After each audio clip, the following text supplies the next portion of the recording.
বিশ্ব সংবাদে আপনাকে স্বাগত। শুরুতেই জানাবো হাতে পাওয়া সর্বশেষ আন্তর্জাতিক সংবাদের শিরোনাম, পরে বিস্তারিত। প্রথমে ইসরায়েল, ফিলিস্তিন ও ইরান যুদ্ধ চলছে, জানিয়ে দেব আমাদের হাতে থাকা সর্বশেষ গুরুত্বপূর্ণ আপডেট আন্তর্জাতিক সংবাদ। হামাসের রকেট হামলায় 3 ইসরায়েলি সেনা নিহত, পাল্টা হামলা ইসরায়েলের। জানিয়ে দেব ইসরায়েলে মার্কিন গোলাবারুদে একটি চালান থামালো বাইডেন প্রশাসন। আরো জানিয়ে দেব যুদ্ধ বন্ধ ছাড়া অস্ত্রবিরতি সম্ভব নয়, জানিয়েছে হামাস। এবং আরো জানিয়ে দেব 13 দেশে ছড়িয়েছে ইসরায়েল বিরোধী বিক্ষোভ, আমেরিকায় ধরপকড় চলছেই। এদিকে জেরুজালেমে আল জাজিরার কার্যালয়ে ইসরায়েলের তল্লাশি।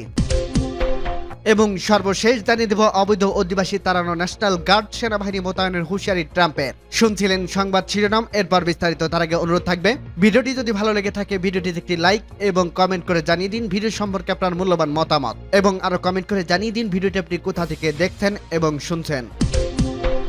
হামাসের রকেট হামলায় 3 ইসরায়েলি সেনা নিহত, পাল্টা হামলা ইসরায়েলের। গাজার দক্ষিণাঞ্চল রাফা এলাকার কাছে রকেট হামলায় 3 জন ইসরায়েলি সেনা নিহত হয়েছে। ফিলিস্তিনের সশস্ত্র গোষ্ঠী হামাস বলছে তারা এই হামলা চালিয়েছে। এদিকে ফিলিস্তিনের স্বাস্থ্য কর্মকর্তারা বলছে গতকাল রোববার ইসরায়েলি সেনাদের হামলায় কমপক্ষে 19 জন নিহত হয়েছে। পাল্টা এই হামলার দায় স্বীকার করে নিয়েছে ইসরায়েল। মিশরের রাজধানী কায়রোতে গাজায় যুদ্ধবিরতি নিয়ে আলোচনার মধ্যে এই হামলার ঘটনা ঘটল। ইসরায়েলি সেনাবাহিনী বলছে গাজার সীমান্তবর্তী ইসরায়েলের দক্ষিণাঞ্চলে কেমের শালম এলাকায় 10টি রকেট হামলা চালানো হয়েছে। হামলার পরে ত্রাণবাহী ট্রাক ঢোকা বন্ধ করে দেওয়া হয়েছে, অন্যান্য ক্রসিংগুলো খোলা রয়েছে। হামাসের সশস্ত্র শাখা বলছে ক্রসিং এর ইসরায়েলি সেনাবাহিনীর একটি ঘাঁটিতে তারা রকেট হামলা চালিয়েছে, তবে কোথা থেকে এই হামলা চালানো হয়েছে তার নিশ্চিত করেনি হামাসের ওই সশস্ত্র শাখা। হামাসের একটি সূত্র গণমাধ্যমকে বলছে বাণিজ্যিক কাজে ব্যবহৃত ওই ক্রসিং তাদের লক্ষ্যবস্তু ছিল না। মিশর সীমান্তের কাছে রাফা এলাকায় 10 লাখের বেশি ফিলিস্তিন আশ্রয় নিয়েছে। হামাসের এই হামলার কিছুক্ষণ পরে রাফা এলাকায় একটি বাড়িতে ইসরায়েলি বিমান হামলায় 3 জন নিহত এবং বেশ কয়েকজন আহত হয়েছে। পাল্টা এই হামলার কথা স্বীকার করে নিয়েছে ইসরায়েলি সেনাবাহিনী। হামাস হামলার ঢাল হিসেবে বেসামরিক নাগরিকদের ব্যবহার করার কথা অস্বীকার করছে। ফিলিস্তিনি স্বাস্থ্য কর্মকর্তারা বলছে মধ্যরাতের আগে গাজায় রাফা এলাকায় ইসরায়েলি বিমান হামলায় 9 জন ফিলিস্তিনি নিহত হয়েছে, তাদের মধ্যে একজন শিশু রয়েছে। ফিলিস্তিনের স্বাস্থ্য কর্মকর্তারা আরো বলছে নতুন হামলায় নিহতের সংখ্যা বেড়ে 19 জনে পৌঁছে গেছে। গাজায় যুদ্ধবিরতির জন্য মিশরের কায়রোতে আলোচনা চলছে। ওই হামলার ঘটনায় যুদ্ধবিরতি নিয়ে প্রত্যাশাকে কিছু ম্লান করে দিয়েছে।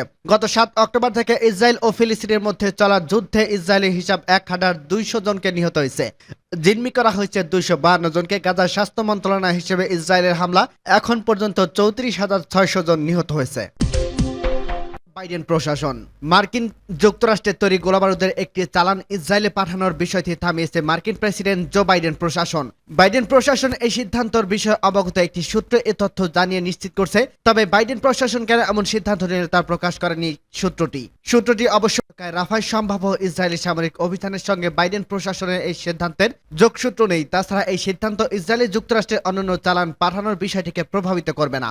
চালানটির বিষয়ে জানতে চাইলে মার্কিন জাতীয় নিরাপত্তা পরিষদের এক মুখপাত্র ইসরায়েলকে যুক্তরাষ্ট্রের দেহ চলমান নিরাপত্তা সহায়তার কথা উল্লেখ করেন। মুখপাত্র বলেন গত 7 অক্টোবর হামাসের হামলার পর থেকে ইসরায়েলের জন্য নিরাপত্তা সহায়তা বিলিয়ন ডলার বাড়িয়েছে যুক্তরাষ্ট্র। ইসরায়েলকে জরুরি সহায়তা দেওয়ার জন্য যুক্তরাষ্ট্র সর্ববৃহৎ সপুষ্পক বরাদ্দ পাশ করছে। ইরানের হামলা থেকে ইসরায়েলকে রক্ষা করার জন্য যুক্তরাষ্ট্র একটি অভূতপূর্ব জোটের নেতৃত্ব দিয়েছে। ইসরায়েল এসব হুমকির মুখোমুখি হচ্ছে, তা থেকে তারা যাতে নিজেদের রক্ষা করতে পারে সেটি নিশ্চিতের জন্য যা যা করা দরকার তা করবে যুক্তরাষ্ট্র।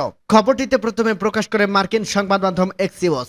যুক্তরাষ্ট্রের কর্মকর্তারা দাবি করছেন ইসরায়েলের প্রতি মার্কিন নীতিতে কোনো পরিবর্তন আসেনি। গত মাসে মার্কিন প্রেসিডেন্ট জো বাইডেন একটি বৈদেশিক সহায়তা বিলে সই করেন। এতে ইসরায়েল হামাস সংঘাতকে কেন্দ্র করে বরাদ্দ রাখা হয়েছে 26 বিলিয়ন ডলার। এর মধ্যে 15 বিলিয়ন ডলার ইসরায়েলকে সামরিক সহায়তা, 9 বিলিয়ন ডলার গাজার জন্য মানবিক সহায়তা আর 2.4 বিলিয়ন ডলার আঞ্চলিক মার্কিন সামরিক কার্যক্রমের জন্য রাখা হয়েছে। রাফায় বড় পরিসরে স্থল অভিযান চালাতে অনড় ইসরায়েলের প্রধানমন্ত্রী বেঞ্জামিন নেতানিয়াহু। কিন্তু মার্কিন কর্মকর্তারা রাফায় সম্ভাব্য ইসরায়েলি অভিযান নিয়ে বেশ উদ্বিগ্ন।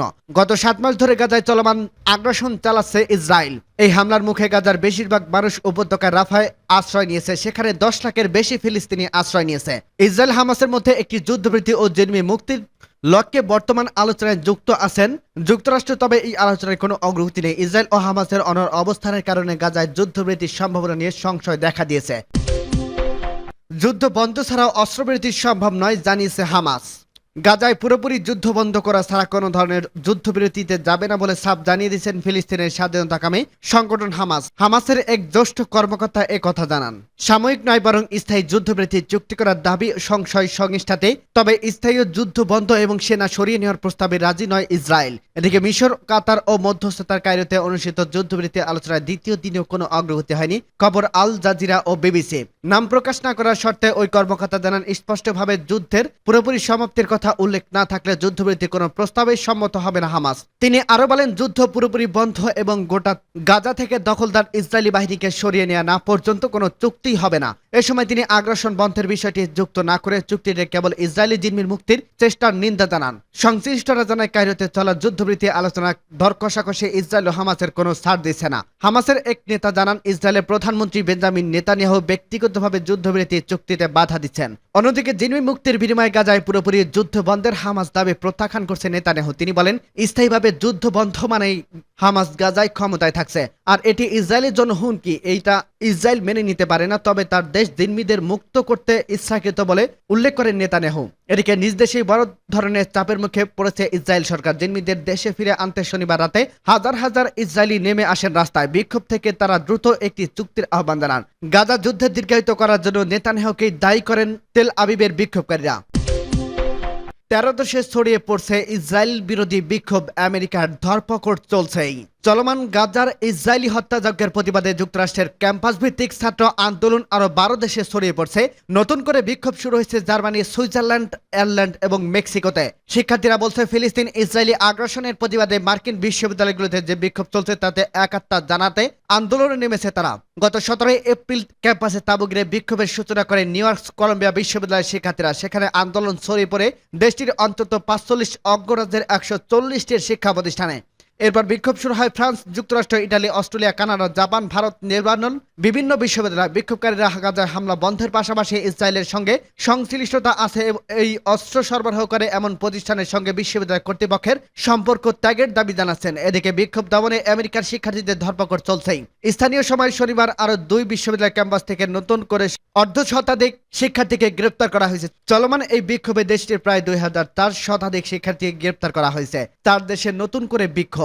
স্থানীয় সময় শুক্রবার জার্মানির বার্লিনের হ্যামব্লোড বিশ্ববিদ্যালয়ের বাইরে অবস্থান নিয়ে গাজার যুদ্ধ বন্ধের দাবিতে বিক্ষোভ করেন শিক্ষার্থীরা। তবে পুলিশ ঘটনাস্থলে এসে বিক্ষোভ ছত্রভঙ্গ করে দেওয়ার চেষ্টা করে। পুলিশের দাবি, অন্য জায়গায় তাঁবু ঘিরে বিক্ষোভের আহ্বান জানায় তারা, কিন্তু বিভাগীয়রা তাতে অস্বীকৃতি জানালে পুলিশ বেশ কিছু শিক্ষার্থীকে জোর করে সরিয়ে দেয়। বিক্ষোভের সমালোচনা করছেন বার্লিনের মেয়র কাই ওগ্যান। তিনি এক্সে দেওয়া এক পোস্টে বলেছেন, এই শহরে বার্লিন যুক্তরাষ্ট্র বা ফ্রান্সের মতো ঘটনা দেখতে চান না। বিক্ষোভ করেছেন সুইজারল্যান্ডের লুসান বিশ্ববিদ্যালয়ের শিক্ষার্থীরা। বৃহস্পতিবার থেকে বিদ্যালয়টির একটি ভবনের ফটক দখল করে আছেন সেখানকার শতাধিক শিক্ষার্থী। শিক্ষা সম্পর্কিত যে কোনো কার্যক্রম থেকে ইসরায়েলকে বাদ দেওয়া এবং গাজায় অবিলম্বে যুদ্ধবৃত্তি আহ্বান জানাচ্ছে বিক্ষোভকারীরা। এদিকে আয়ারল্যান্ডের ইউনিভার্সিটি অব ডাবলিনের নিক্রিটি কলেজের শিক্ষার্থীরা শুক্রবার অবস্থান কর্মসূচি শুরু করেন। যুক্তরাষ্ট্র সহ বিভিন্ন দেশের শিক্ষার্থীরা ক্যাম্পাসে তাঁবু ঘিরে যে বিক্ষোভ করছে তাতে সংহতি জানাতেই এমন অবস্থান কর্মসূচি জানিয়েছে এসব শিক্ষার্থী। অবৈধ অধিবাসী তাড়ানোর ন্যাশনাল গার্ড সেনাবাহিনী মোতায়েন হুঁশিয়ারি ট্রাম্পের। 1954 সালে প্রেসিডেন্ট ডুইট আইজেনহাওয়ার বিশেষ এক অভিযানে 10 লাখাধিক অধিবাসীকে যুক্তরাষ্ট্র থেকে বহিষ্কার করেছিলেন। তেমনিভাবে ডোনাল্ড ট্রাম্প পুনরায় প্রেসিডেন্ট হলে 2 কোটি অবৈধ অধিবাসীকে গ্রেপ্তার ও বহিষ্কারের কোনো কালক্ষেপণ করবেন না হুঁশিয়ারি দিয়েছেন। বিশ্ববিখ্যাত টাইম ম্যাগাজিনের 30 এপ্রিল সংখ্যায় এক সাক্ষাৎকারে how far Trump would go শীর্ষক এক সাক্ষাৎকারে ট্রাম্প আরো বলেন, প্রথম মেয়াদের মতো দ্বিতীয় মেয়াদের আর ভুল করবেন না। দয়া ও করুণার প্রশ্ন উঠেই না। যুক্তরাষ্ট্রের স্বার্থে যা যা করা দরকার তা খুব দ্রুত করা হবে। ট্রাম্প বলেন, অবৈধ অধিবাসীদের গ্রেপ্তার করে স্থানীয় পুলিশ প্রশাসনের পাশাপাশি ন্যাশনাল গার্ড এবং সামরিক বাহিনীকে বিশেষ দায়িত্ব প্রদান করতে হবে। 2017 সালে দায়িত্ব গ্রহণের পর অনেক মানুষকে ঠিক মতো চিনতে পারিনি বলে মানুষকে ভুল জায়গায় দায়িত্ব দিয়েছিলাম। তাদের অনেকে পরবর্তীতে বেইমানি করছেন। সামনে নির্বাচনে জয়ী হতে পারলে তেমন মানসিক সম্পন্নতা কাউকে সাথে রাখবে না। কোনো কারণে কেউ স্থান পেল জানামাত্র ফায়ার করবে। সে সময় আমি হৃদয়বান একজন মানুষ ছিলাম বলে অনেককে তাড়িয়ে দেইনি, কিন্তু সামনের দিনে সেই ভুল আর করব না। আগামী নভেম্বরে রিপাবলিকান পার্টির শক্তিশালী প্রার্থী হিসেবে বিভিন্ন জরিপে অভিহিত হচ্ছেন ডোনাল্ড ট্রাম্প। ফলাফল নির্ধারণের 7 টেস্টের অধিকাংশই বাইডেনের চেয়ে এগিয়ে থাকায় ট্রাম্পের পুনরায় বিজয় নিয়ে জল্পনা কল্পনার মধ্যে টাইম ম্যাগাজিনের পক্ষ থেকে এই সাক্ষাৎকারে ট্রাম্প খোলাখুলি বলেন। ট্রাম্প উল্লেখ করেন 6 জানুয়ারি ক্যাপিটাল হিটের ঘটনায় যারা শাস্তি ভোগ করছেন তাদের প্রথম দফাতেই ক্ষমা করে দেবেন। এমনকি দোষী স্বীকার করে যারা জেল খাটছে অথবা সাজা ভোগের পর মুক্তি লাভ করছে তারাও পড়বেন সেই ক্ষমার আওতায়।